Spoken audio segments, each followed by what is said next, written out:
Well, welcome, ladies and gentlemen, to the first council meeting of the Edward River Council for the 2021-22 term, the swearing in of newly elected councillors and the election of the Mayor and Deputy Mayor, if applicable.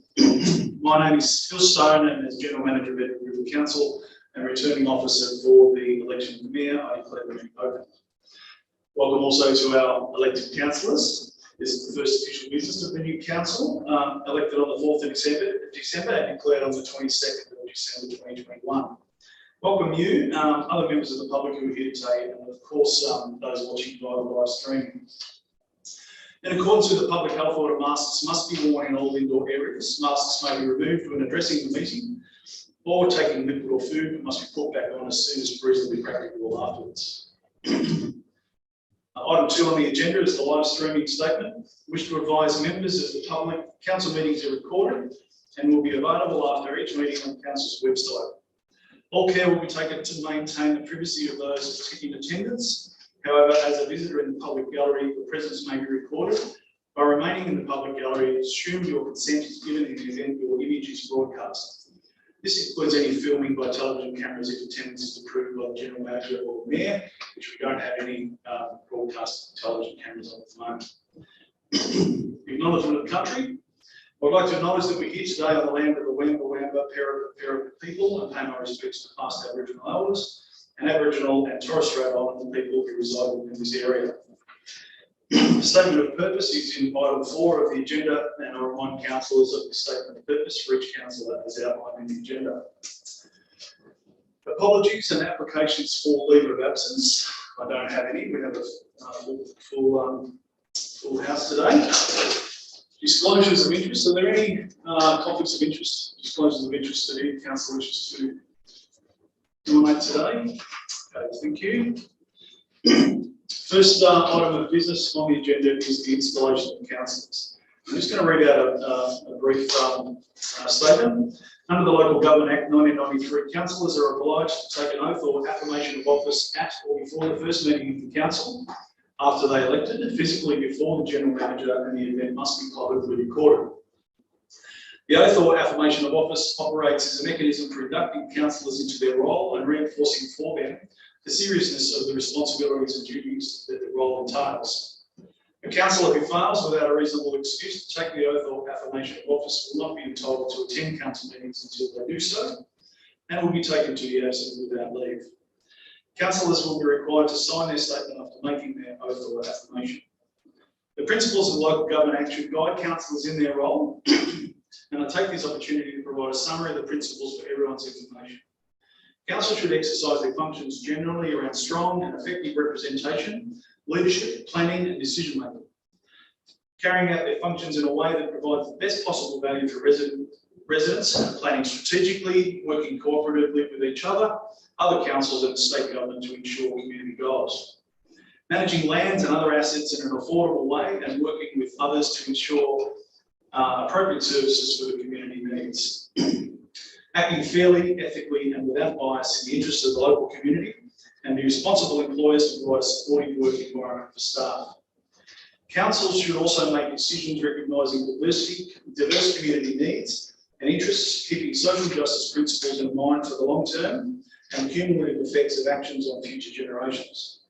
Council decision making should be transparent, and decision makers are to be accountable for decisions and omissions. We should ensure that there is a sound community participation and engagement with the local communities, and the principles of sound financial management are followed. Responsible and sustainable, aligning general revenue and expenses, investing in responsible and sustainable infrastructure, financial and asset management principles are followed, and intergenerational equity is considered. Under the integrated planning and reporting framework that also applies to councils, we should identify and prioritise key local community needs and aspirations, and consider regional priorities, strategic goals and aspirations, monitor progress towards achieving those goals, and take an integrated approach, collaborating with others, and use evidence to adapt to the changing environment needs and circumstances. With that in mind, I'll now invite councillors to come up individually to take the oath or affirmation of office and sign their statements in public. So I invite Councillor Peter Betts.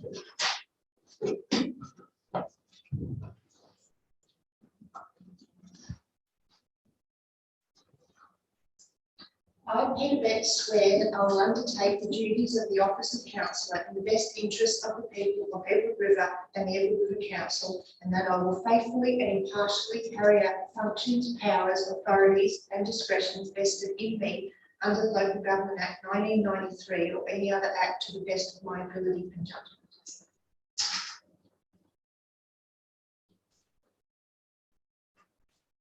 Congratulations. Would you like to say a few words? I'm just looking forward to moving forward with his work. Okay, now I invite Councillor Shirley Burge to take the affirmation.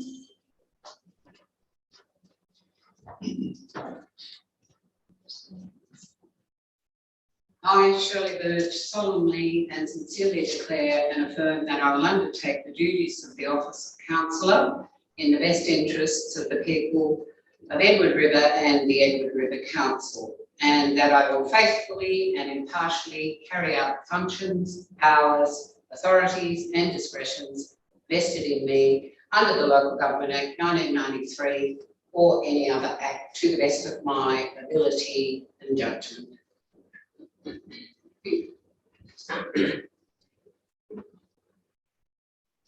Congratulations, Councillor. Thank you. Would you like to say a few words? I'd just like to thank the people of Dunedin who put me here, and I will do the very best job I can for them and always be open to them. Thank you. Good. Now I invite Councillor Harold Clapham to take the oath.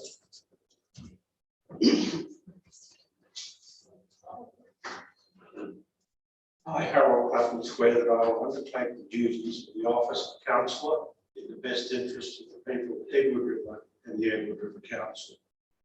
I will faithfully and impartially carry out the functions, powers, authorities and discretions vested in me under the Local Government Act 1993 or any other act to the best of my ability and judgment.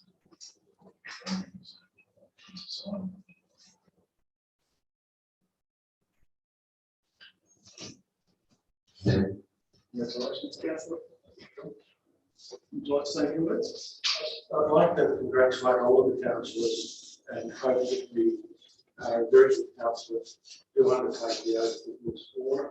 I'd also just like to make a statement that we are custodians of land that has been occupied for thousands of years by past people, and our responsibilities are significant, and I'm sure we will undertake them in very, very good. Good luck. Thank you.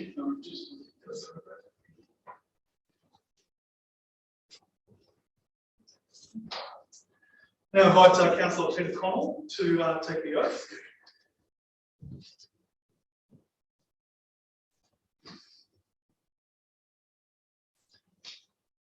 I, Peter Connell, swear that I will undertake the duties of the office of councillor in the best interest of the people of Edward River and the Edward River Council, and that I will faithfully and impartially carry out the functions, powers, authorities and discretions vested in me under the Local Government Act 1993 or any other act to the best of my ability and judgment.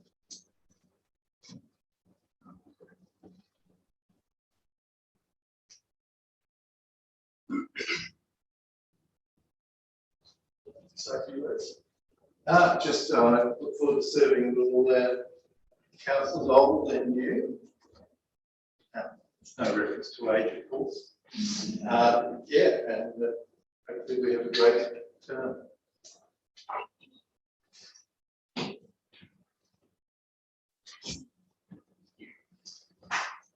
Okay, we invite Councillor Linda Forbes to take the oath.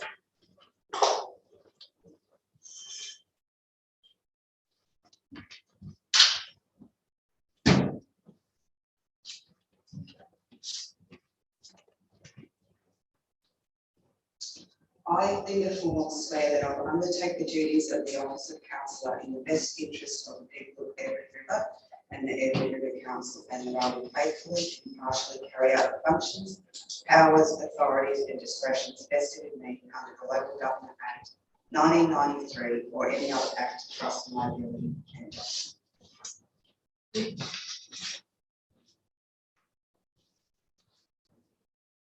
Congratulations. I'd like to say a few words.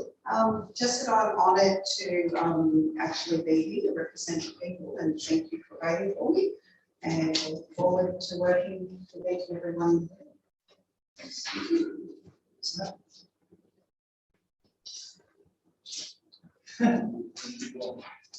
Now, Councillor Paul Fellows, to take the oath.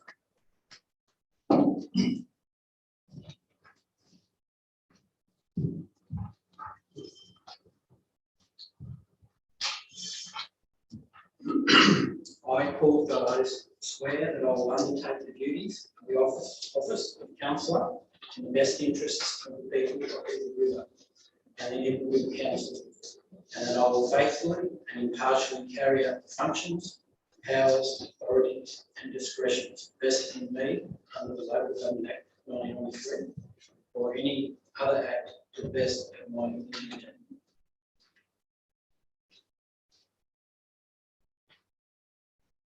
Couple of words. Quite honoured and humbled to be in such a wonderful group of people. We'll speak on this later on, actually, but it's quite an eclectic group, and I can see this group of people really going to strong.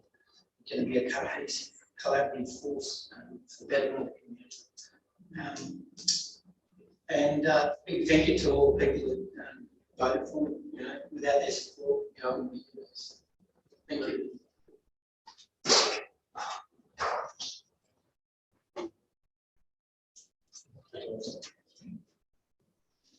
Now I'll ask Councillor Pat Fogarty to come up and take the information.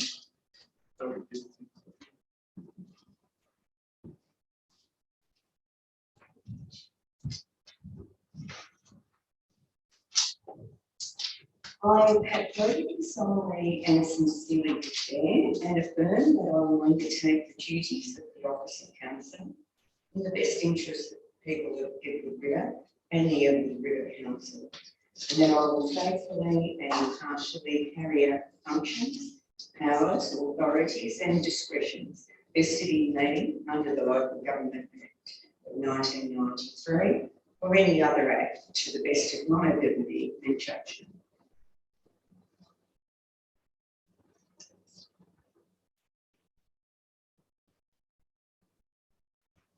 Congratulations. Well, congratulations everybody who's been elected. It is quite an honour, and I guess I was particularly honoured and quite overwhelmed with the public support that I received at the election.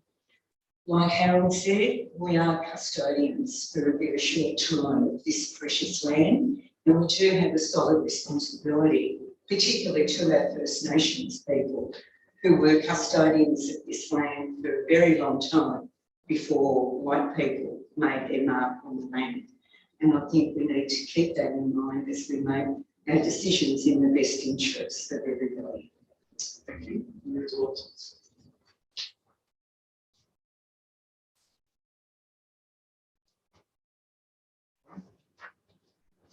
And like Councillor Terry Moore to take the affirmation.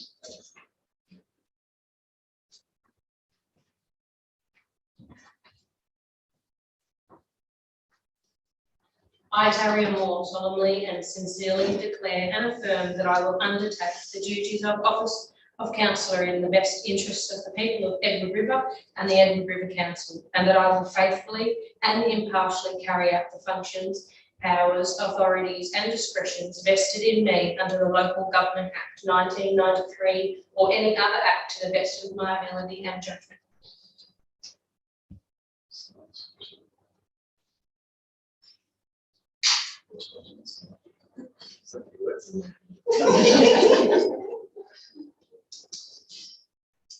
Well done. My turn, right, Councillor Mark Peters.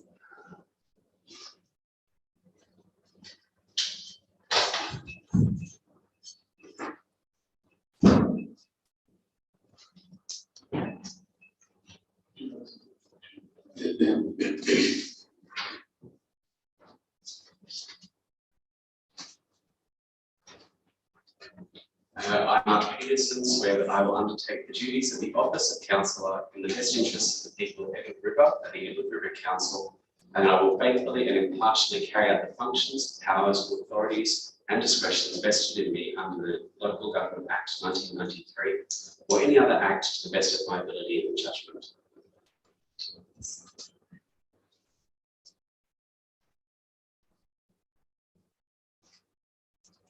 Congratulations. Cheers. Okay. Presentation day. Do you want to say a few words? Just thank you to everyone that voted me in, and congrats to all of us for here. Of course, next year is the best we can for everyone. So, yeah.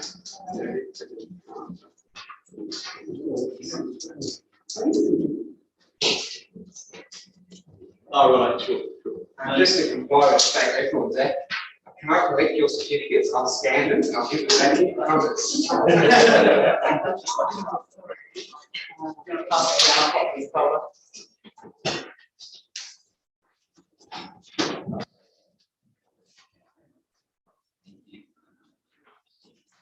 Half the staff of the council, I'd really just like to sincerely congratulate you all for the efforts during the campaign and for being elected and for taking the oath.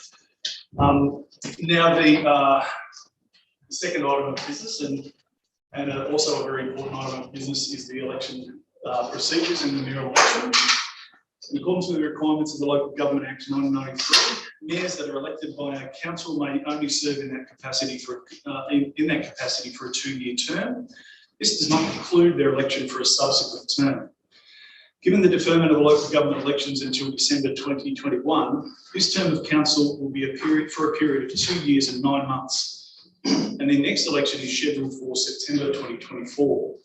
This shortened term has an impact on the tenure of the mayor, and the guidance from the Office of Local Government is to hold the next mayoral election in September 2023.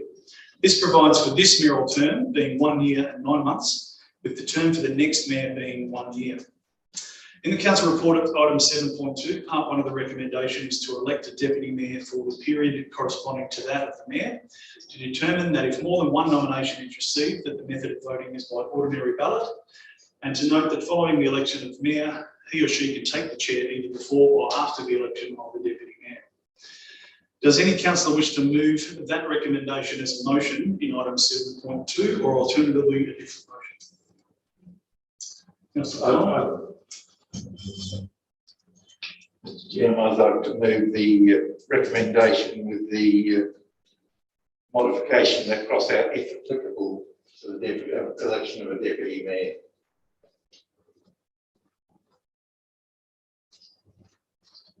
Do we have a second for that motion? Councillor Betts. Does anybody wish to speak to the motion? Okay, I put the motion. All those in favour? Against? Carried unanimously.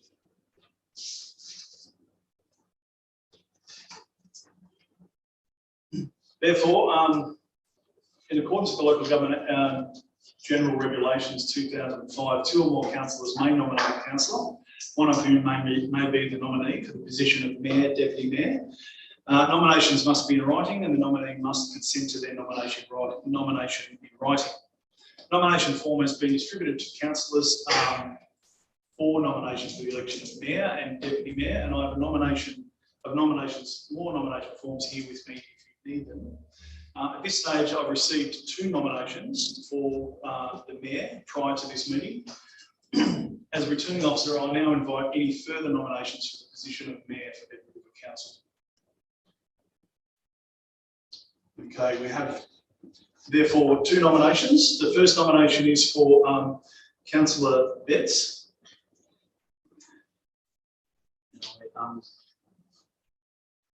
Would you like me with me? Do you accept this nomination for the office of Mayor, Councillor Betts? Councillor Betts has accepted the nomination.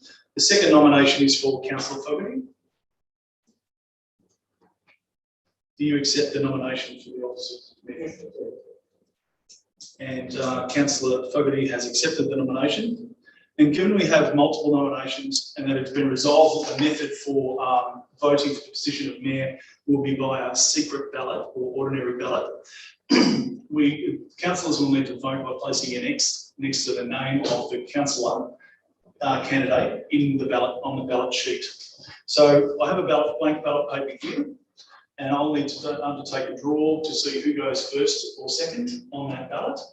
And so I've written 2 names here in anticipation, with the ability to add a third if necessary. Councillor Fogarty in my very untidy handwriting, and Councillor Betts in equally untidy handwriting. And I'll fold these and put these into a barrel.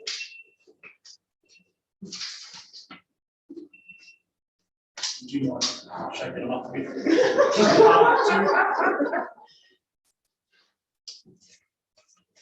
Mix them up. And I won't look as I'm drawing one out. Councillor Fogarty is the first on the ballot paper.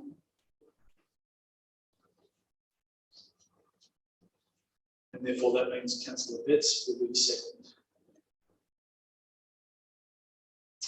So, oh yes. So I've signed a ballot paper and we'll get photocopies of those. Save my pen. So once we've got all the ballot papers, we'll have 9 ballot papers. I'll hand them out to everybody, and you get to secretly place an X next to the name of the councillor you wish to vote for as the mayor. If you do make a mistake on your ballot paper, no problems. Just ask me for a new one, and I can get another one done. So there's no issues there.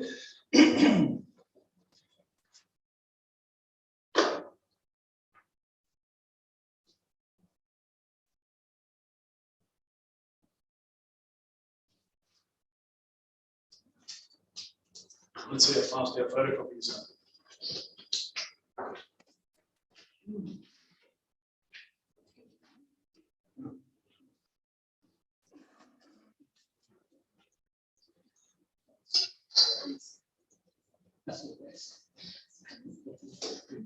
Yes, sorry, good idea.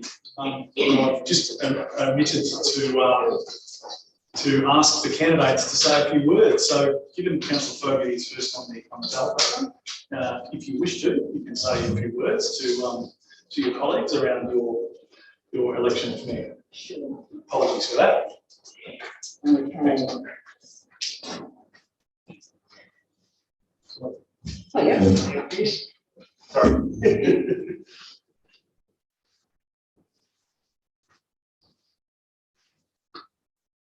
Thanks, Mark.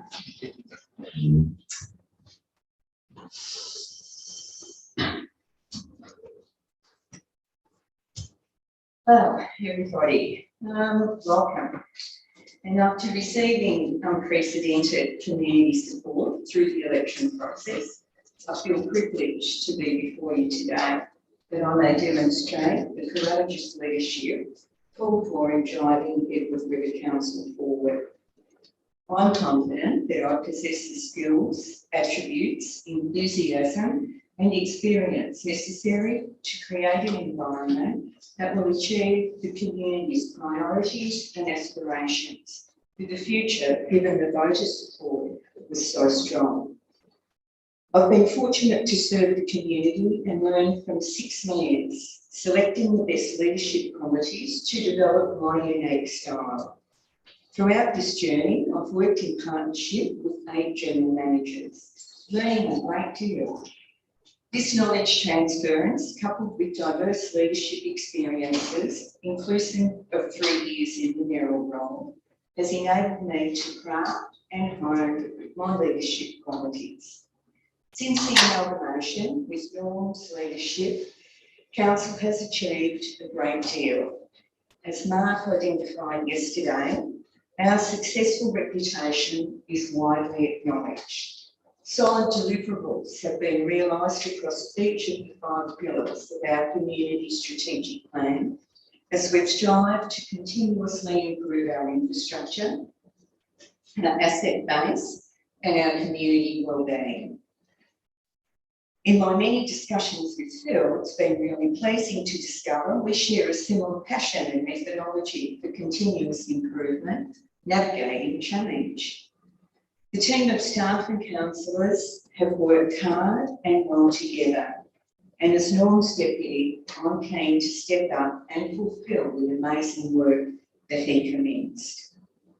Hopefully, you've had the opportunity to explore the sector report and recommendations therein, which, coupled with another important report, the Mckinnon Agri-Business report, provides us as a new council a gateway to an exciting future.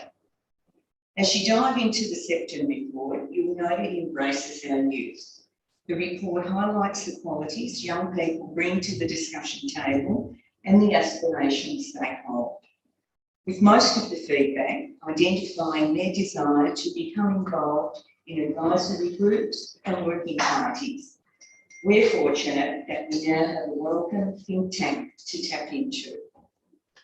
Importantly, the report identifies why change and growth is both desirable and imminent. There's significant work to be done in order to foster strong, collaborative relationships with both state and federal members of parliament. The need to directly engage with relevant ministers and decision makers, bureaucrats, has been made abundantly clear, although the pathway has often been muddied.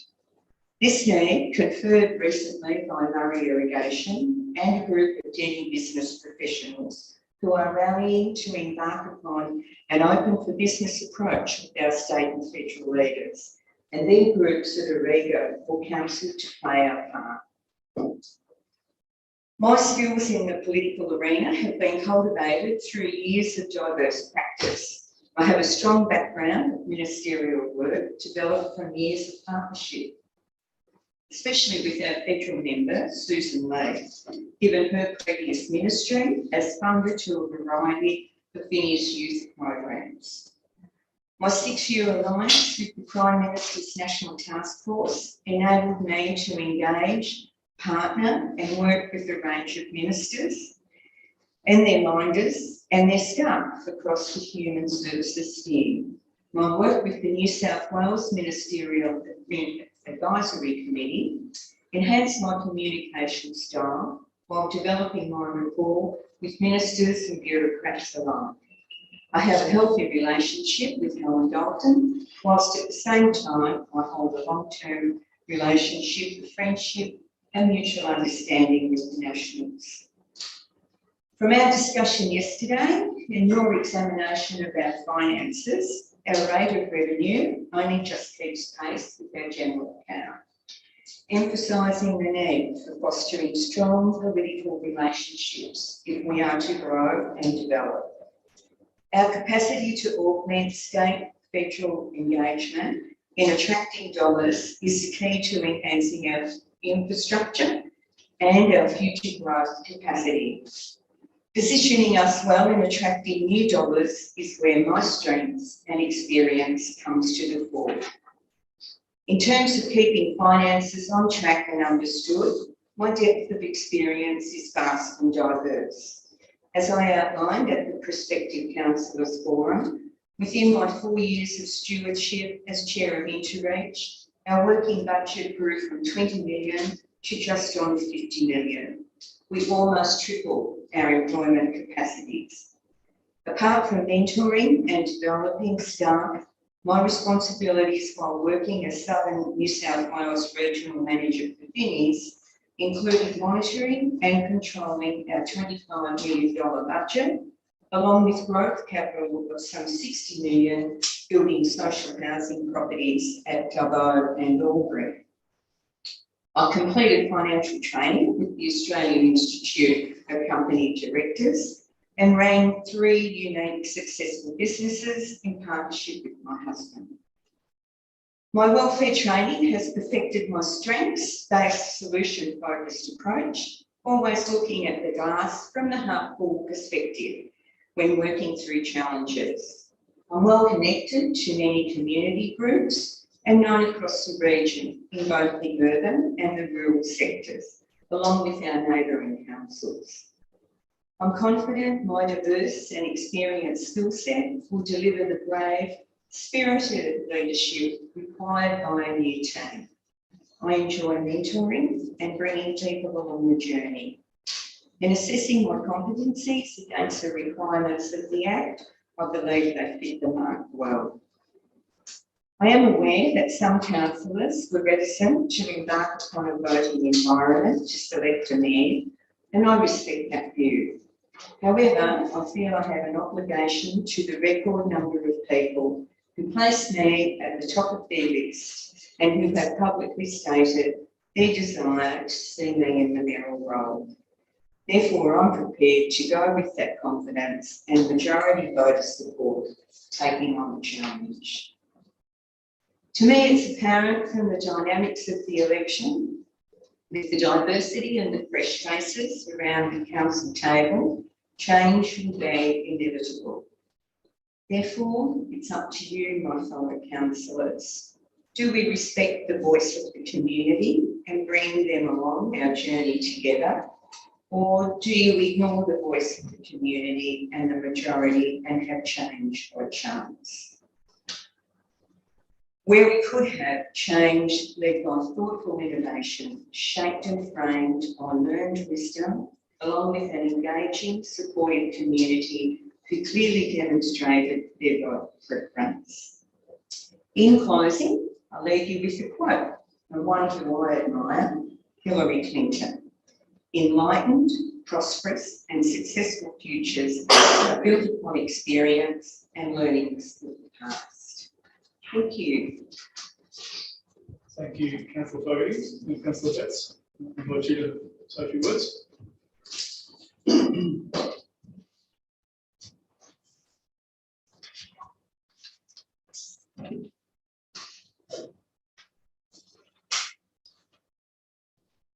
Good morning, all. On Christmas Eve, with Paul Fellow's support and blessing, I publicly announced my intention to run for mayor with Paul as my deputy. I emphasised the community's desire for generational change as per the Sefton report and touched on the importance of the mayor and GM's relationship. And I can assure you that Phil and I have a very open, mutual trust and respect for each other, with a dash of humour occasionally thrown into the mix. Yesterday, I spoke to you briefly about my personal life to date and why I initially ran for council, sought re-election, and now I wish to speak for my nomination. Leadership entails having a clear vision, the ability to communicate the vision to team members, and the ability to organise in an effective and efficient manner. 5 qualities of an effective leader are self-awareness and prioritising personal development, developing others, encouraging strategic thinking, innovation and action, being ethical and civil-minded, and practising effective cross-cultural communication. I am and have been a Justice of the Peace for some 30 years. My role as a certified practising conveyancer is an ever-changing daily challenge of coordinating finance, legal documents, laws, guidelines, contracts, deadlines, and people from all walks of life. Having the courage in the first instance to set up a competitive business in a town with 3 well-established law firms, and the ability to continue to grow that business over 12 years and 2 states, proves that along the way I have ticked each and every one of the 5 leadership qualities. The qualities that make me the person I am, that have been the foresight and vision to grow and expand where others in my field still have so many limitations, are the same ones I am putting forward here today for the benefit of Edward River Council, so it too can grow, be productive and prosperous into the future. I firmly believe as a councillor that this is not our money. These are not our own personal buildings and chattels. We are the guardians on behalf of the ratepayers, and they have every right to expect services to be delivered in a professional and timely manner, and just as importantly, they have the right to open and transparent explanations of our decisions and actions, and we are and will be accountable for them. Finally, I am who I am. I am down to earth. I am committed. I am passionate. I am resourceful, loyal, and I'm extremely upfront and honest. I have opinions, but I value those of others. I listen and I want to be listened to. I fight for fair and expect fairness from others. Every day is a new day, and there is no place in this room for personal grievances or grudges. I will call you out, and I expect you to call me out. If I get it wrong, I will own it. If you get it wrong, I expect you to own it. But no matter what, at the end of the day, we will move forward together as Team ERC. Thank you. Thank you, Councillor Betts. Now, Spirit will distribute the ballot papers to all councillors, and I'll leave some time for you to place the X next to the name of the candidate you wish to vote for.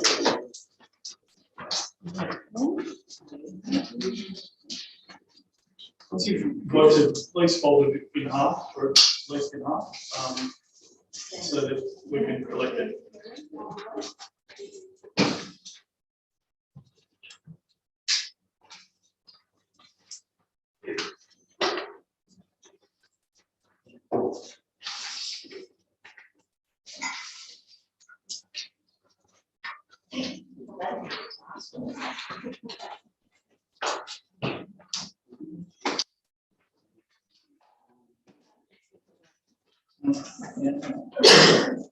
The really weirdly shaped. Once you've made your vote, please indicate to Linda.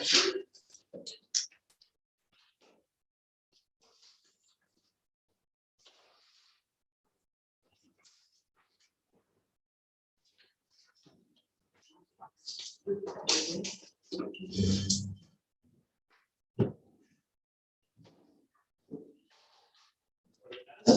all going to be looked at. Habit, force of habit. They come up just a little bit so we don't know who's what. Okay. First vote, Councillor Betts. So, Julie.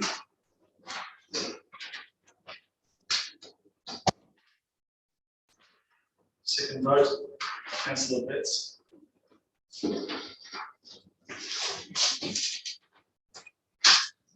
Third vote, Councillor Fogarty.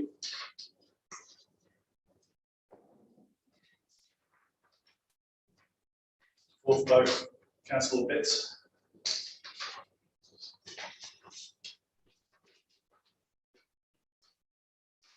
Fifth vote, Councillor Betts.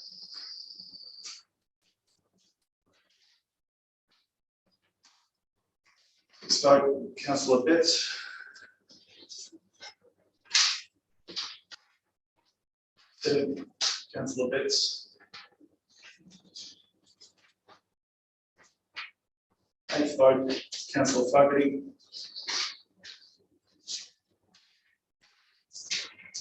Ninth vote, Councillor Betts. So, given that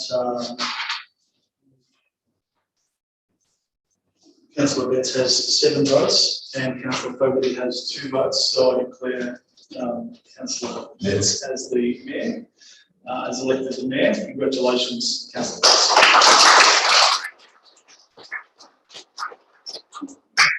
Now, Madam Mayor, if would you like to be the returning officer to Office of Deputy Mayor, or would you like me to run that? Now,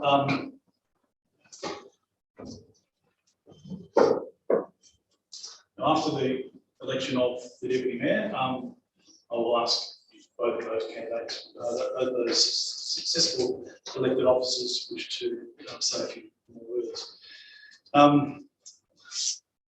So on to the Deputy Mayor election. At this stage, I've received 1 nomination for the office of Deputy Mayor prior to this meeting. As returning officer, I now invite nominations for the position of Deputy Mayor for the Council. Are any other nominations for the position of Deputy Mayor? Okay, so given that I've received 1 nomination, sorry, I meant to ask you, Councillor Fellows. Councillor Fellows has been nominated prior to this. Do you accept the nomination? Yes. Thank you. As there's only one nominee for the role of Deputy Mayor, I declare that Councillor Fellows is elected as the Deputy Mayor until September 2023. Congratulations. And Mayor, I now invite you to take the chair for the remainder of the meeting.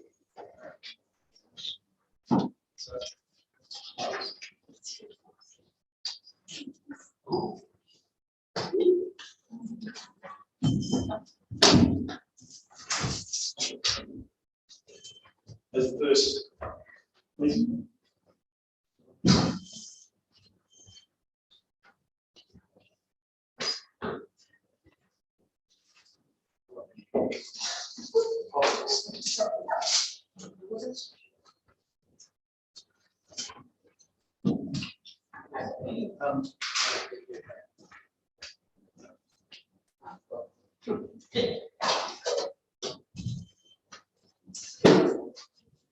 Congratulations, take a seat.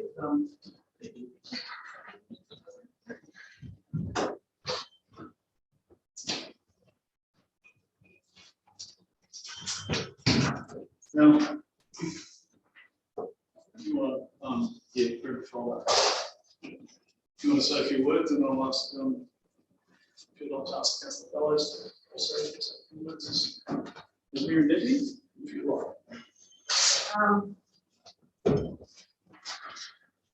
Probably for the first time in the opening time, you haven't seen me speechless. I'll just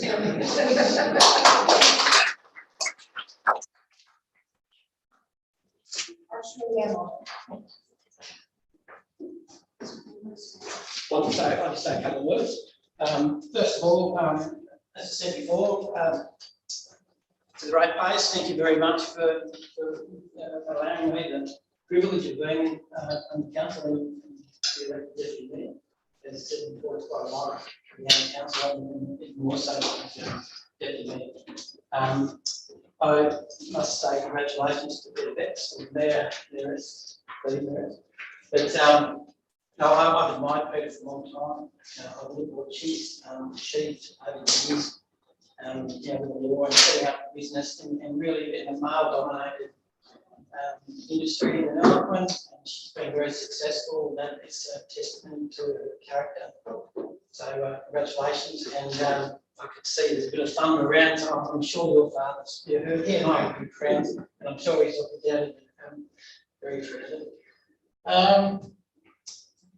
Pat Fogarty is someone I've always admired. We've had a long friendship. I've admired Pat. I've certainly respected her in the role as Deputy Mayor and Mayor.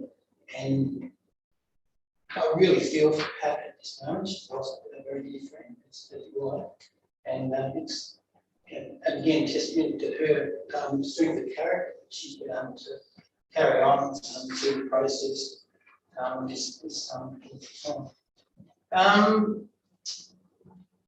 look around the room, and I see just there's so much potential here. I look at Harold, the gifted oracle and quite into it. I look at the age diversity. We've got young people, we've got experienced people, we've got business people. We've got a general manager here who is passionate about his role in his camp, and passionate to see the town go ahead. I look at the other council executives. I look at Belinda Terry, who she's the glue of the whole show together. My boss. Yeah, so we've got the makings. It's like making a cake, and we've got all the ingredients. So we've all really got to pull together. And I won't go for too much longer. But my young nephew is a rower, and he's competed at award level. And there's 8 people in the boat, and if one person gets out of sync at this world level, that's enough to knock you off the podium. And I reckon there's some real similarities between what we're doing here today and in the next couple of years, and to my nephew with his run. We all need to keep together. If you've got something to say it. If you haven't got the guts or the temerity or whatever to say something to someone's face, don't say it at all. Simple as that. You know, I look at the collective intellect in this room, and I can see that, you know, we all have different opinions, and I think that is really important to having a successful council. You know, we treat each other with respect. We have, you know, good debates and objective debates, and with that collective intellect, you know, we can take on the world, but we all got to do it. So that's it. That's my rant today. Good luck and thank you.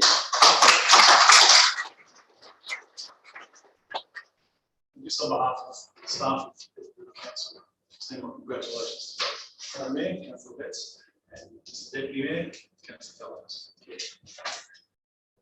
Your meeting now. So, on to page 15. So the next item on the agenda is, Oh.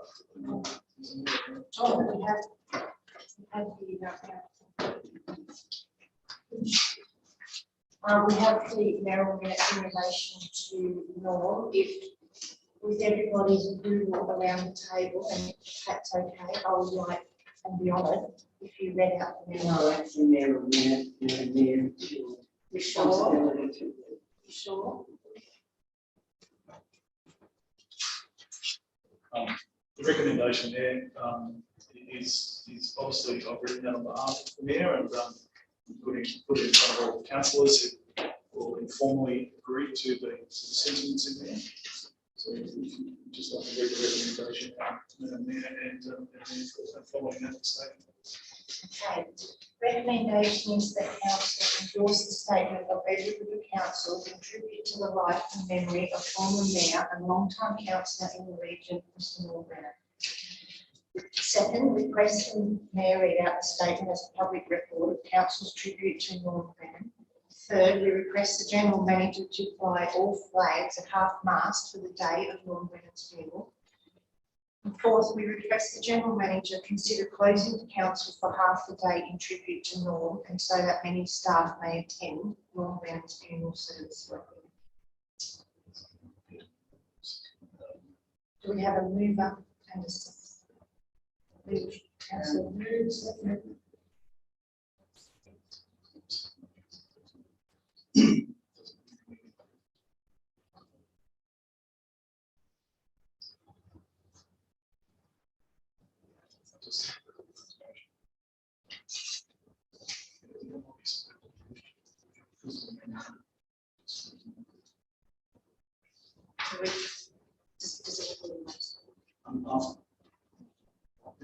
Does anybody like to speak on behalf? Anybody got anything they'd like to add? Sorry. I now put the motion. All those in favour? Anyone against? Carried.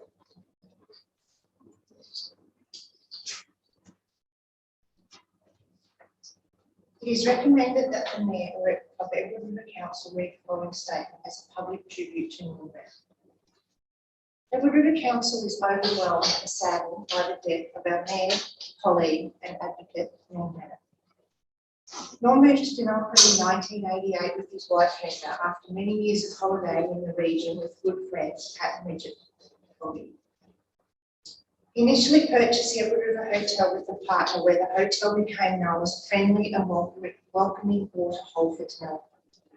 Norm then purchased the Canago General Store in the early 90s and worked there for a number of years, and it is here that he first became a councillor on the Canago Shire in 1990.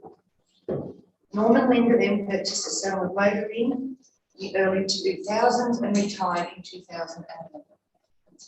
Norm served Canago Council for 21 years, 12 of those as Mayor. As Mayor of Canago, he took charge of the amalgamation with Linda and Shire and assisted the council to develop a strong reputation with the community. When an amalgamation of Canago Shire to Nelson Council was proposed, Norm was not in favour of the move. Nevertheless, after it happened, he put his hand up to represent the community again and was elected in September 2017 with the highest first preference votes in the election. He also became the inaugural Mayor of Agri-Business Council. He served the new council for 4 years as mayor and retired on the 3rd of December 2021. Norm's achievements in local government are many and include being added to the Emeritus Mayor Honour Roll in 2008 and being awarded the Outstanding Service Award in 2015. Norm was also successful in lobbying for many major projects in the area. He represented the concerns of our district and ensured we were heard, particularly in water issues and healthcare services. He was known to the staff and councillors of Edward River and Carnarvon Council as a kind and decent man.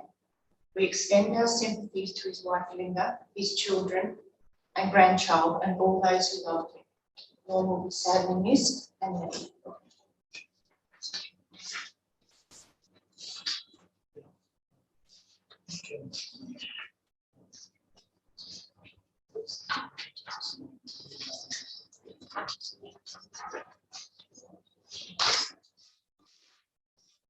You might wish to, at this point, before we head on to the meeting proper, that people may wish to have a quite a 5-minute, 10-minute break to grab some coffee and tea and to.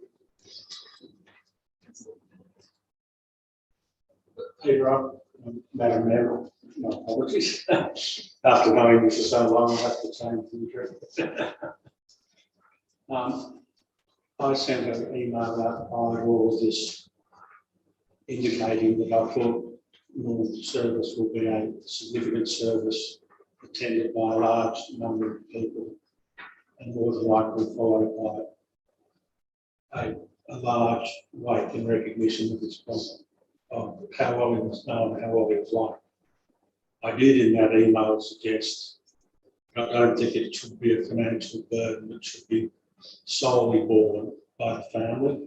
That's a large proportion of those who attend will do so on the basis of his service to local government.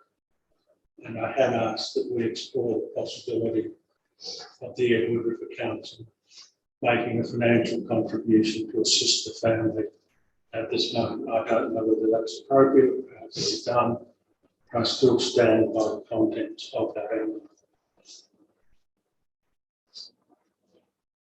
So through you, Madam Mayor, I've certainly taken that on board as the General Manager, and I've made arrangements to make a contribution towards the catering at the wake as a way to just, as you said, Councillor, offset that burden, because it's probably right that due to Norm's history and his career in local government, there will be a large future.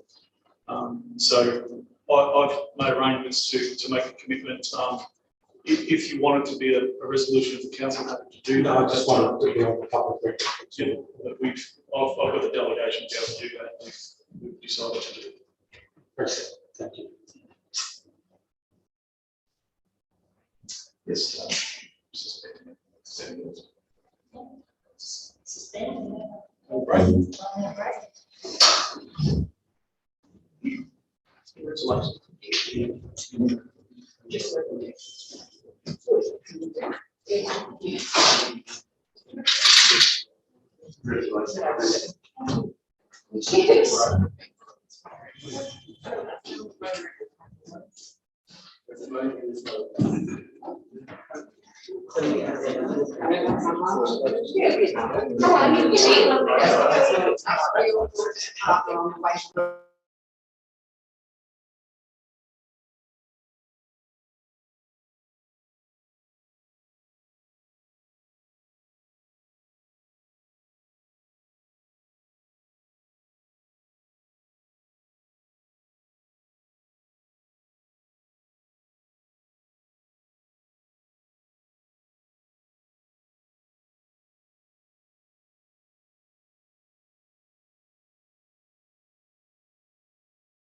Welcome back.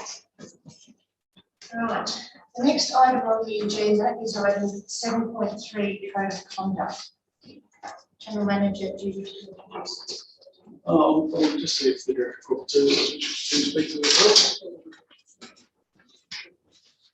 Thank you.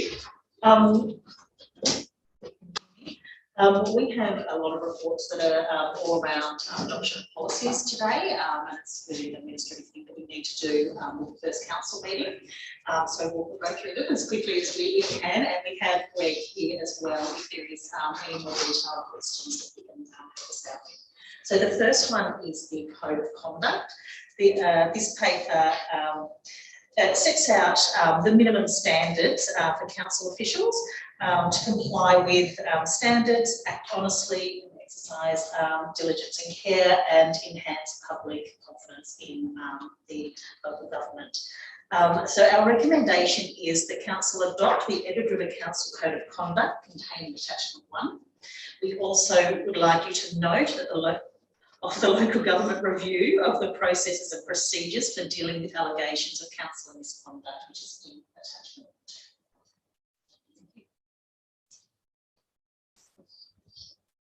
2. Anybody have any questions on the report? Questions? Pecuniary and non-pecuniary interests. If someone could just explain. It seems to me to be the same, but someone could explain it, please. And just to touch on conflict of interest. For an example, I've got a friend who is looking to do some work for the council. It's not a relation. There's no, I have no financial interest in this business, and there's no financial gain for me. But in that situation, where would I see? Should I say, look, declare my conflict of interest and then leave the room and the tender comes through? So they're my questions. Through you, Madam Mayor. Look, as council officers, we can't give you legal advice. So the determination you need to make is one that's personal. However, in general terms, usually the main distinction between pecuniary and non-pecuniary is that element of financial gain. And that's really, so for example, the example you gave, a friend who made pecuniary for council, you could not necessarily mention that. That's a decision you can make. Now, if you're in your mind, and from what I've heard you say this morning, it's quite clear that there's no conflict or anything there. It would be the same as probably half the town is, your mates, you might see them here, you might know a little bit about their family or kids at school or whatever. So that's not what it's trying to capture. What it is really trying to capture real or perceived, because that's the other important element of this, is the public perception of what you're doing. So, so first of all, your first call is conscience, is to make sure that you're comfortable. And as I said, we can't direct you to make that. And it would only be if someone else knew something and complained about it. But that's not to say, as a group, we want to have as much open and transparent transactions. And in many regards, this isn't to penalise you, it's to protect you. And I think that's the key thing, is that as long as you and the general public can have confidence in the decision process you're going through. I mean, other times there will be clear conflict, for example, with your company candidates, things like that. So, and on the issue of whether you get to vote or walk out of the meeting, again, that's a personal decision that you will make based on the circumstances that are before you. There may be times where it would be inappropriate for you to do that, insofar as it might reduce the quorum.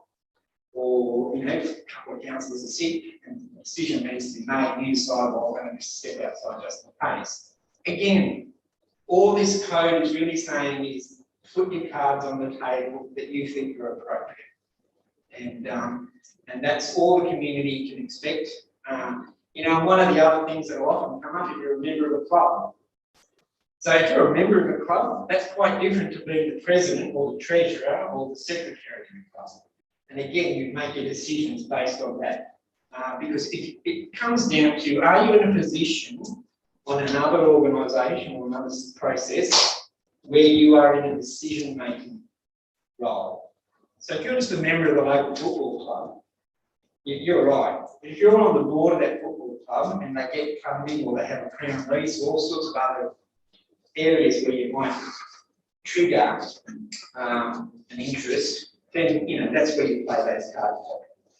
So as I said, it's not something to be feared. It's not a big stick to whack people over the head. It's really just a matter of you being able to publicly exercise your conscience and people see that that's happening. And as I said, perception is the thing. So if I was to give you any advice, over-declare. But again, that's your decision making that you need to do. And with that, Council, and then any other further questions or Just add, the rule of thumb to remember here, councillors, is if you believe that it could affect the way you think from impartiality, make you partial towards a certain way, then declare it. We're happy to give you advice on what type of interest it may be from a technical point of view. But if you believe it is going to affect the way you think or the way you consider an item, then that's when you probably have a conflict of interest. thank you.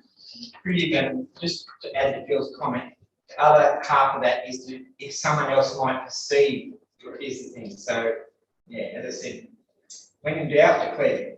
Any more questions? Does anyone wish to move the recommendation or a different motion?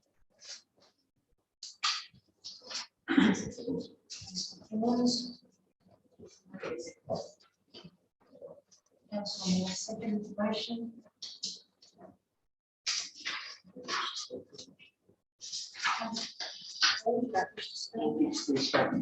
No. Councillor Moore, don't wish to speak. Does anyone wish to speak against the motion?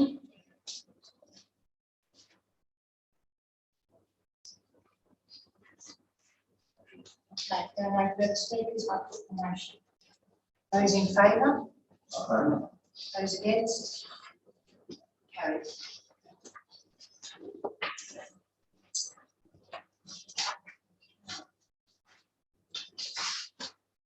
Next item on the agenda is item 7.4, draft model code of meeting practice.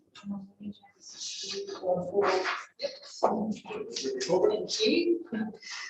So you will find attached to this report an updated model code of meeting practice. You'll also find a second attachment which has the changes tracked so you can see any of the changes. A lot of those are administrative and a bit of tidying up. The main change is in respect to the remote attendance at council meetings. So we recommend that council adopt the revised draft Edward River Council Code of Meeting Practice contained in attachment 1 and undertake the public notification and provides an exhibition period from the 12th of January to the 28th of February this year. If no comment is received, then by resolution allows for the code to be adopted unamended and without need for further consideration, and for the code to take effect from the 1st of March 2022. So essentially what that means is we will go out to public exhibition with this document. If we don't get any comments from the public, we would just immediately adopt that as opposed to bringing it back to council. Thank you. Does anyone have any questions on this report?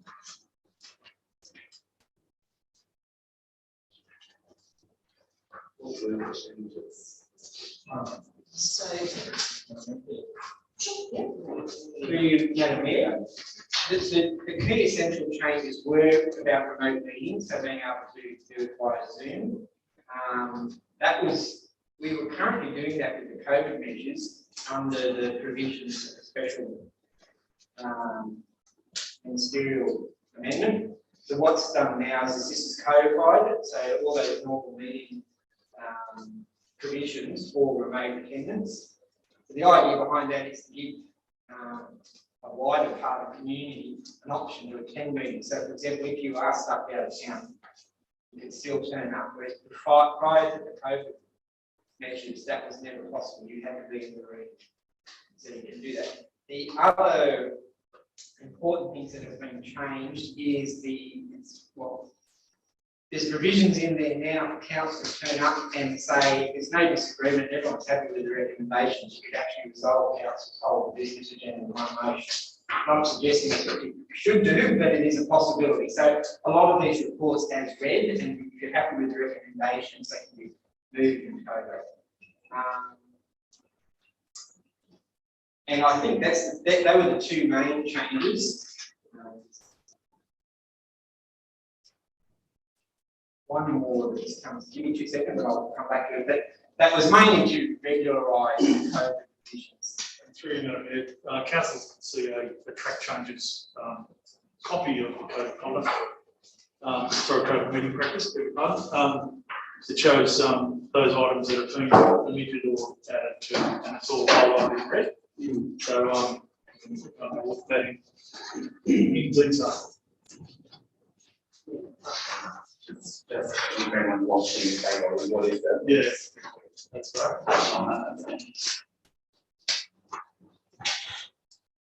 Any more questions? Would anybody like to move the recommendation? Mayor, I move the recommendation as written. Seconded. Councillor Fogarty.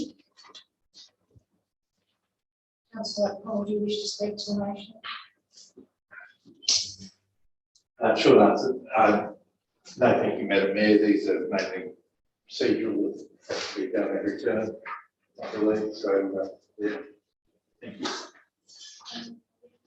I think it is advantageous given what we've gone through last year with COVID and the challenges that were presented with COVID, that we are able to attend a meeting remotely.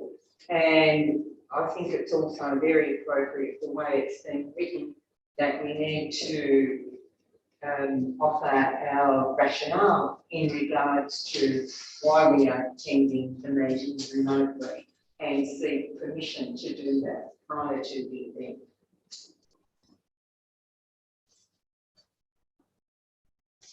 Speakers? Motion, all those in favour? Right. Against?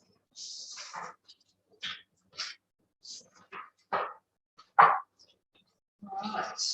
7.5 delegations.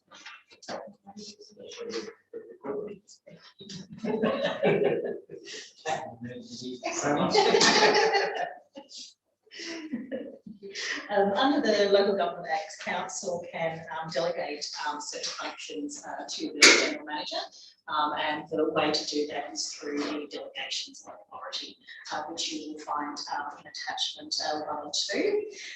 In this report, you will see there is a list there of the things that cannot be delegated. So there are certain functions of Council that you cannot delegate to the General Manager, and then obviously all the other functions you can delegate through that instrument for delegations of authority. As per our regular review of delegations, we review them every year. We'll bring this document back to you in July, which should be timely because we'll just have adopted the budget and also the long-term financial plan, and part of that process is we'll review our delegations and bring them back to Council in July for adoption. So we recommend that Council adopt the Edward River Council Register of Delegations Part 1, which is an attachment 1, and also note Edward River Council Register of Delegations Part 2, which is in attachment 2. So essentially Part 1 is what Council is delegating to the General Manager. The second part is what the General Manager is delegating through to the rest of business. And then also to note the delegations are planned for review in July 2022. Any questions? I do have a query, just ignorance more than anything. Part 4 makes reference to a joint organisation. And you would require council and a joint organisation and acceptance by the board of both parties. What would a joint organisation believe that was sort of necessary to have. So, Councillor Sri, the joint organisation are organisations of councils based on a regional area that are created by the Office of Local Government. And so there's many provisions within joint organisations that's similar to what the councils need to undertake. And so if we, for example, Edward River Council is part of the RAMJO, which is the Riverina and Murray Joint Organisation, and it's a bit of a sort of a morphing or a change to previous what they call the ROCs, Regional Organisations of Councils. We probably used to be part of, I think. So in those in the RAMJO, there will be an opportunity for a councillor, generally the mayor or her delegate, to attend RAMJO meetings and then provide those regional priorities that are decided, projects that are managed at a regional level. And under that, the mayor of the members' councils will become a member of the board of RAMJO and therefore have certain delegations under that too. Thank you. Any other questions? Does anyone wish to move the recommendation? Moved by Councillor Bird, seconded Councillor Travers. Do you wish to speak to the motion, Councillor Bird? Councillor Travers. Anybody else wish to speak in regards to the motion? No. There are no further speakers. I put the motion. All those in favour? Those against?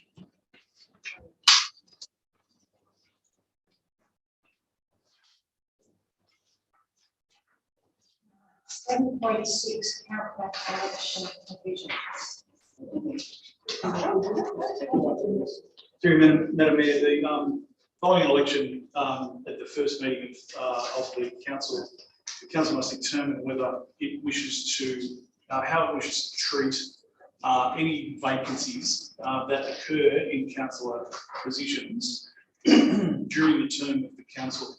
There's two options the council can adopt. One is to implement a countback voting system, and that is the previous candidates that were in the previous election within the first 18 months of the term can be approached just to see if they wish to re-nominate or to continue to nominate, and then a countback of the votes that already happened on the 4th of December will be counted again to determine who the next candidate will be. The other option is, of course, to have a by-election, which will be run by the Electoral Commission, very much similar to the way the previous election was held for all councillors, except it will be for one to fill a vacancy. In this report, given there's two other candidates who were part of, who weren't successful in the previous election, I've made a recommendation that council not implement countback voting, but as was discussed in the briefing when we looked at this, there might be some councillors who wish to actually implement countback as a first course of action, in which case you're welcome to do that. But the recommendation there is to not implement it. If somebody wishes to move an alternative motion to that, then you simply delete not in that recommendation. Does anybody have any questions?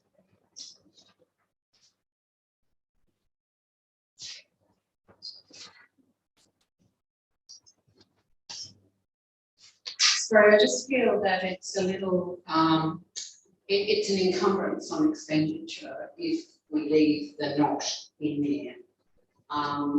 At this stage, with only a short term, I sort of feel leaning towards the fact that we go to that comeback. That's just my recommendation. So that's So do you want it's me not to? a question, but it's going through. So if you wish to, you don't have any specific questions for me, Councillor Birch. No.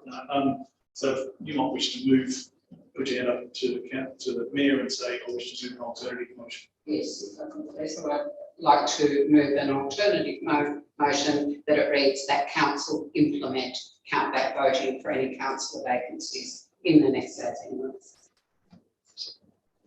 Moved by councillor Seconder. Councillor Wayne.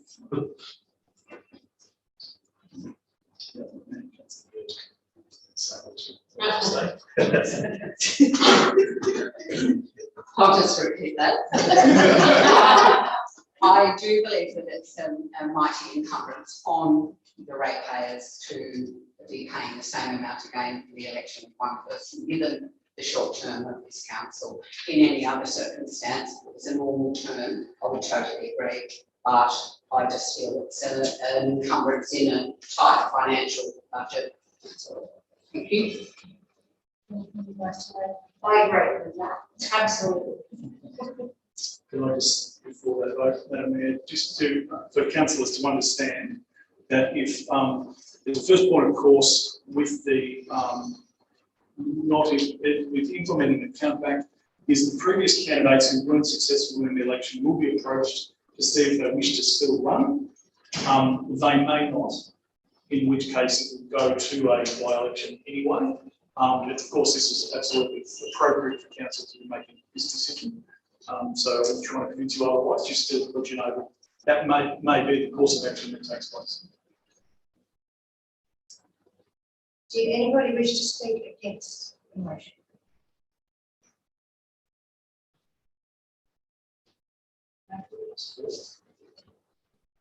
Or for the motion? Or does anyone, sorry, does anyone else wish to speak for the motion? Okay, no further speakers. I put the motion. Those in favour? Those against?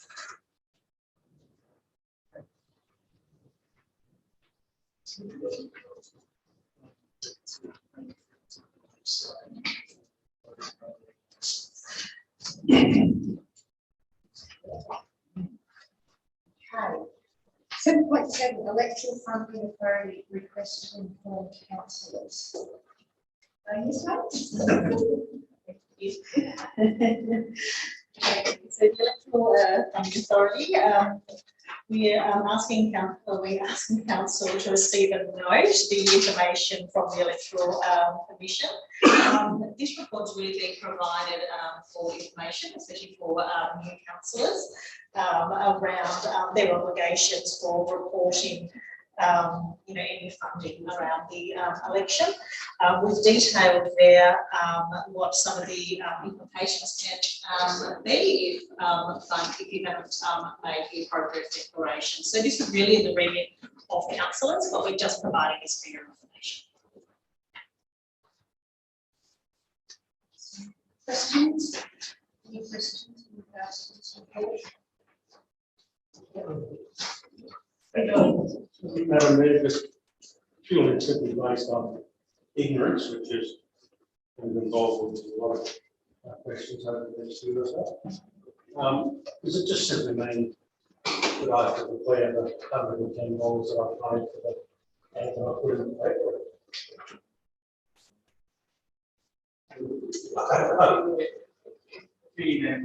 Yes, those sort of things, any flyers you might have printed up, any posters, all those electoral expenses, depending if you want to, phone call, all those sort of things. It's the electoral commissioner in New South Wales has two hats. He's the electoral commissioner to run the elections, and he's also the chairman of the electoral funding authority.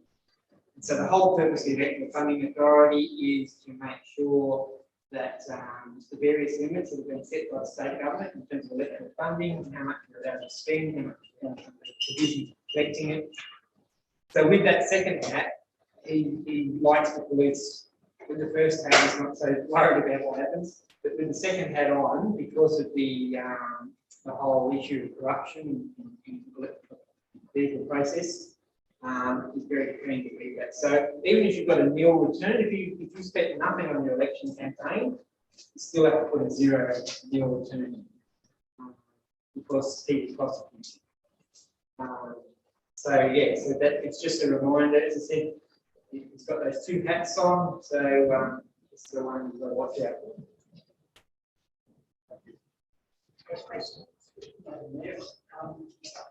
So they require, so it's a form with down there for somewhere. Do they require an invoice or any proof? For you, Madam Mayor, not initially. They will ask you to make a declaration. If they choose to investigate it or ask you to substantiate it, then they will ask for that documentation. Probably should have asked this question before. Excuse me. So political donations, and we haven't received political donations. Do we need them so it's a nil amount? Do we still need? It's a nil amount. Yes. Yeah.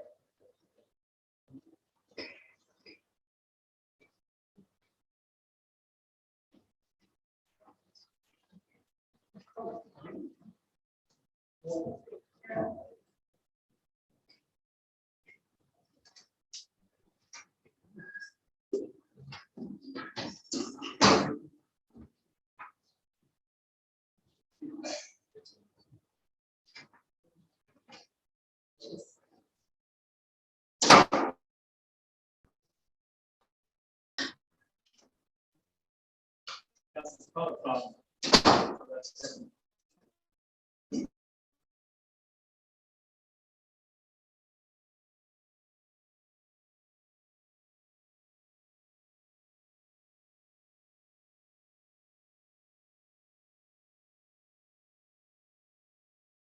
wasn't actually reflection, so it's fair if just recording that down.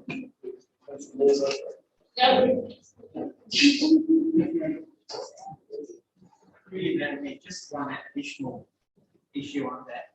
If you're in the room and a vote's taken and you do not indicate one way or the other, then you are taken to a vote against the motion.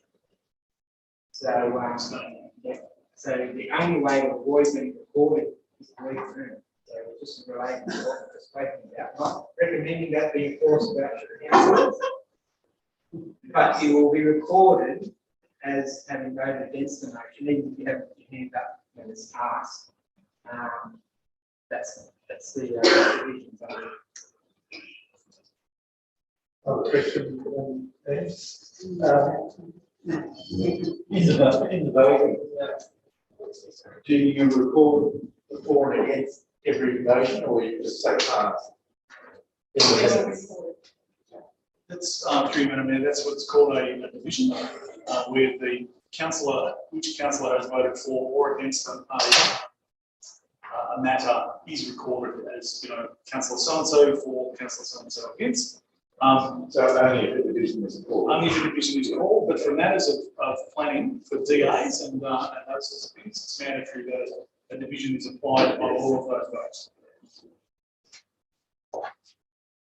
So in relation to that, Mr. General Manager, as a councillor, you can request that your vote be recorded against the motion. Sorry. Yeah. Other questions? Does anybody wish to move the recommendation or a different motion?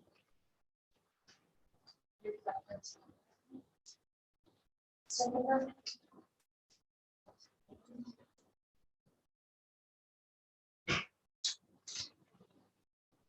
Councillor Martin, do you wish to speak to the motion? Councillor Warren, do you wish to speak to the motion? Thank you, Madam Mayor, just that we were aware of this information. It's just a timely reminder that we need to do it. So. Does anybody wish to speak against the motion?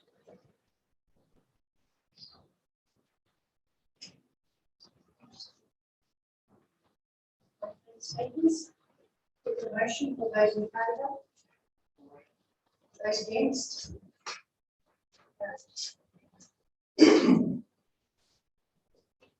7.8 schedule of ordinary meetings. Through Madam Mayor, I have a from the discussions yesterday. The previous council decided on a scheduled meeting up until September 2022. It was to be held on the third Thursday of every month in general, but discussion informally with the councillors was that the preference was to hold them on the third Tuesday of every month. So that recommendation allows council to adopt the schedule which has been previously adopted. So I would suggest that a councillor might wish to move an alternative motion that includes all of the words up in item 1 up until adopt on the second line. I would suggest that it says adopt the amended 2020-2021 schedule of ordinary meetings, which provides for meetings to be held on the third Tuesday of the month, with the exception of January 2023, which is generally January meetings are not held during the changeover. So that's, if the councillors wish to move that, that would be a change in accordance with the discussions that we had yesterday. I'd like to move that motion that we adopt the proposed meeting schedule and changes to the third Tuesday of every month, to January 2023. And that schedule, if it could also include our briefings or the training times as well, so we have those down for record. That's what we do today. And we're working on the schedule at the moment. Council doesn't need to adopt briefings. They're generally called by the officers, by myself. But we'll certainly put out a full list of those meetings for the next year. Item 2, we'll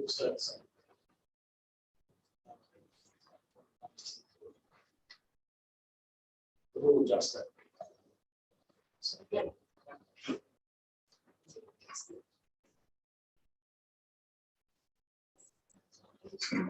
Yes. Right.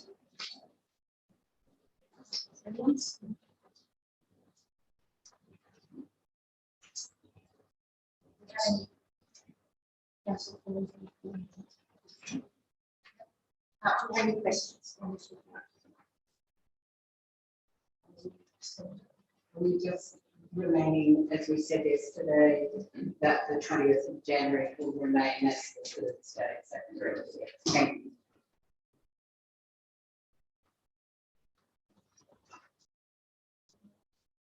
Not going to speak against the motion. All those in favour? Yes. 7.9 public interest disclosures policy. This is again another procedural policy that we will be presenting to council again in due course as we go through our framework planning policies and procedures. But it is timely that we give council that we put this document in front of you. So the public interest disclosure policy provides council with an overview of how you identify and report corruption and maladministration. So it is a key document to have there and to make disposal when needed. So we are recommending that council adopt the River Council public interest disclosure policy contained in attachment. Questions?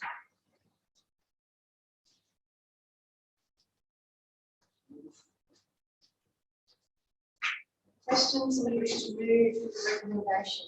The recommendation by Mayor and the council from the.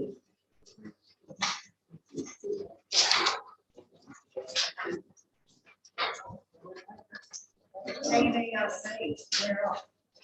Does anybody wish to second the motion? Councillor,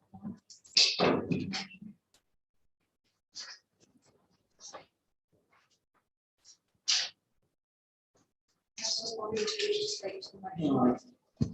No, thank you, Madam Mayor. Does anybody wish to speak against the motion? No further speakers. I put the motion. All those in favour? Aye. Those against? Carried. 7.10, facilities and expenses policy. 7.9. Sorry. 10.10 council facilities and expenses policy. Again, council is another procedural one in the first 12 months of the council term. We need to adopt this policy. So the councillor facilities and expenses policy is all around the payment of expenses of facilities while you're discharging your role as councillors. So it details all of those provisions for the mayor, deputy mayor and councillors. So we're asking council, we are recommending that in addition to the minor revisions in respect to the statutory changes and typographic corrections, consider any changes to the Edward River Council facilities and expenses policy that councils may propose. 2, we are asking council to adopt the Edward River Council councillor facilities and expenses policy contained in attachment 1. 3, undertake a public exhibition period from the 12th of January to the 28th of February. So again, this one will go on public exhibition for comment. And following that exhibition period, consider the adoption of the policy, including any submissions received at a future meeting of council. Questions in regards to the report? And I've just been asked to remind councillors, can we please speak up? Just at the moment, apparently the weather's affecting the audio for the meeting. So if your voices, please, thank you. Any questions? No. Anybody wish to move the recommendation? Councillor Bird. Seconder.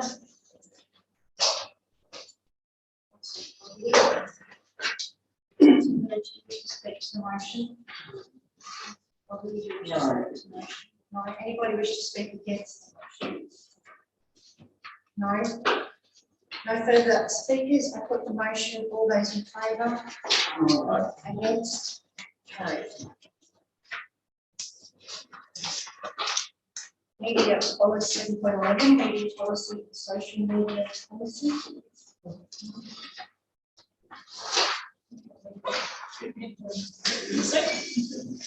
Okay, the media policy provides guidance to councillors of how to manage media inquiries. In addition, to this policy, we will be providing councillors with media awareness training during the induction period. I believe in the programs for the 31st of January to 1st of February. So we're providing training, and we'll also be making available additional training if required for the mayor and general sort of more formal training basis. So we are asking council, or recommend to council, 1, to adopt the Edward River Council media policy as contained in attachment 1. Adopt the Edward River Council social media policy contained in attachment 2. Note these policies' compliance responsibilities and make minor corrections to update changes in dates and associated documents and correct any typographic errors. Thank you. Questions, please.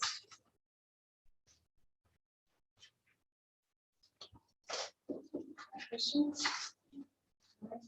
Somebody like to move the recommendation?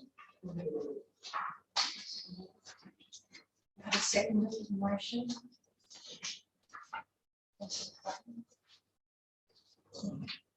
What do you like to say? Councillor Cutler, is there anything you'd like to? Would anybody like to speak against the motion? All right, no further speakers. I put the motion. All those in favour? Against? The councillor induction and professional development.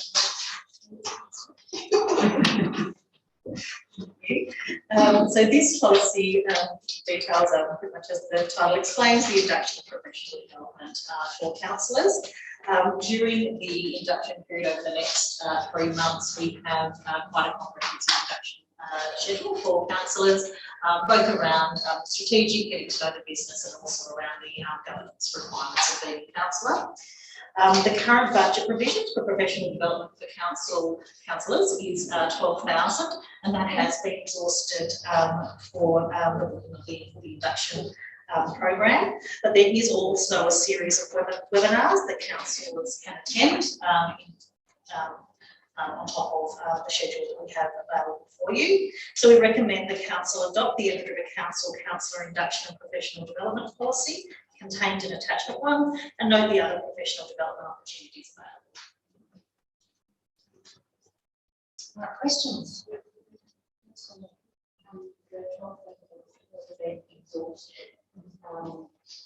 Is that for the term? Through humanity, that's right, that is for a 12-month period. But if there is need for further professional development, we can do that by making an adjustment to the budget that council items. Do we have an expenditure outlay, so to show where that money is actually being spent? Whether it's for hiring a fee, whether it's for supply, whether it's for hiring people, etc. Yes, so yeah, all that's detailed and will be in the quarterly budget review, so you can see where it's been spent. But I can also provide councillors with an overview of that at the next council meeting. Through you, Madam Mayor, if councillors do attend any training independent of what we organise, would you be kind enough to keep a record of that? Because one of the things we do in our annual report is report on that issue. So, you know, we attended any professional development, whether it's webinars or even readings, and you know, if you can record that for us, because we do put that in our annual return and inform the public that you are doing a professional training. Any more questions? Somebody like to move the recommendation? Okay. Want to have a seconder? Yeah. One. Ms. Paul, would you like to speak? No, it's pretty straightforward, and just think the opportunity to actually have this induction training.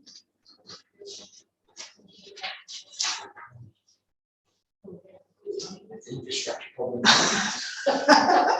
Does anybody wish to speak against the motion? We may need to go with. Okay, no further speakers. I'll put the motion. All those in favour? Against? Carried.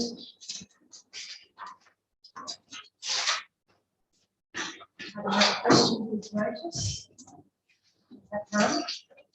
Questions without notice? Have none?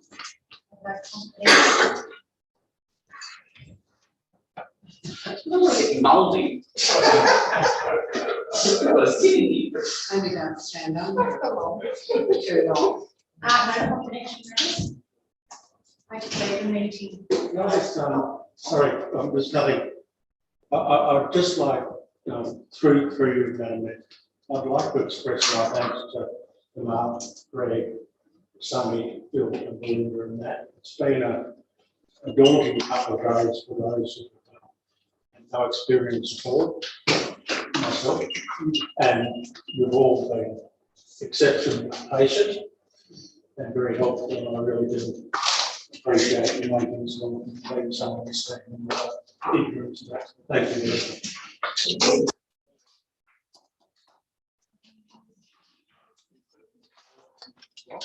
Meeting closed in 51. Like that. Yeah. Not yet. Just a pause between when the meeting finishes, closes and when we go offline. So no departments up the